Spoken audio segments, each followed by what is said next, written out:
దేవుని పరిశుద్ధ నామానికి స్తోత్రం కలుగునుగాక. ఈ దినముకైన దేవుని వాక్యంను చూద్దాం. సామెతలు 11వ అధ్యాయము 30వ వచనమును మనం చూడబోతున్నాం. సామెతలు 11:30. దీనిలో రాయబడి ఉంది, నీతిమంతులు ఇచ్చు ఫలము జీవవృక్షము, జ్ఞానము గలవారు ఇతరులను రక్షించుదురు. ఈ మాటలు చూస్తే రెండు విధంగా రాయబడి ఉంది అని మనం చూస్తున్నాం. కానీ రెండు కూడా ఒకటిగానే మనం చూడవచ్చు. ఇక్కడ రాయబడి ఉంది, నీతిమంతులు ఇచ్చు ఫలము జీవవృక్షము. అంటే నీతిమంతులు ఇచ్చు ఫలము అంటే ఫలమునంటే ఇక్కడ మనం నిజంగా తింటున్న ఆ ఫలము కాదు. అంటే వాళ్ళు నీతిమంతులు యొక్క ఫలము ఎటువంటిది అంటే వారు అన్నీ మంచిదే చేస్తారు, చెడు చేయరు. నీతిమంతులు ఇతరులకు ఏ హాని చేయరు. నీతిమంతులు ఎలా జీవిస్తారని చెప్పి చాలా ఉంది బైబిల్లో, సామెతల్లో చాలా ఉన్నాయి, ఇంకా కీర్తనలో కూడా ఉంది. అంటే ఆ రీతిగా నీతిమంతులుగా ఉంటున్నప్పుడు వారు చేస్తున్న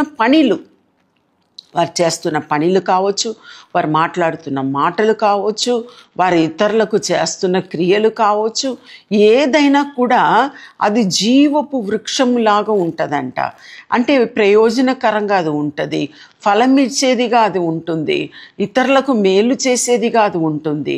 అందుకే అక్కడ రాయబడి ఉంది, జ్ఞానము గల వారు ఇతరులను రక్షించుదురు. అంటే వారికి ఆ యొక్క నీతిని బట్టి, వారు చేస్తున్న సత్క్రియను బట్టి అక్కడ మనం చూస్తున్నాము. ఇంకా దానిలో కలుపుతున్నారు, జ్ఞానము గలవారు ఇతరులను రక్షించుదురు. అంటే అదే ఒక నీతిమంతులుగా ఉంటున్న వారు జ్ఞానం గలవారుగా ఉన్నప్పుడు ఇతరులను ఏం చేస్తారంట? రక్షిస్తారంట.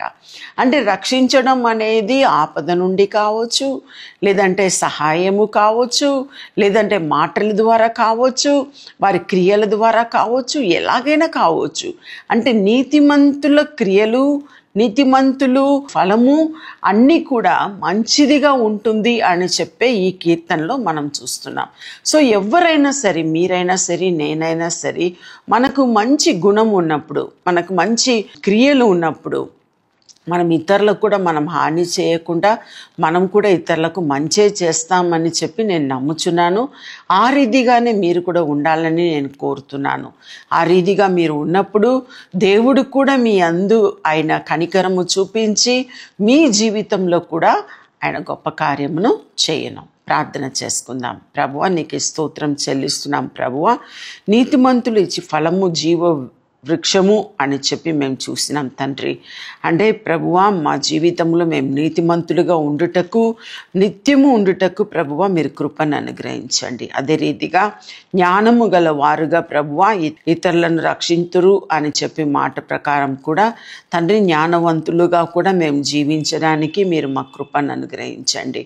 మీరే మమ్మల్ని నిత్యము నడిపించి ప్రభువా నీ బిడ్డలుగా మేము జీవించినట్లు మీరు కృప చూపించమని, దయచేయమని ప్రభువా మమ్మల్ని మీ చేతికి అప్పగిస్తూ ఉన్నాము.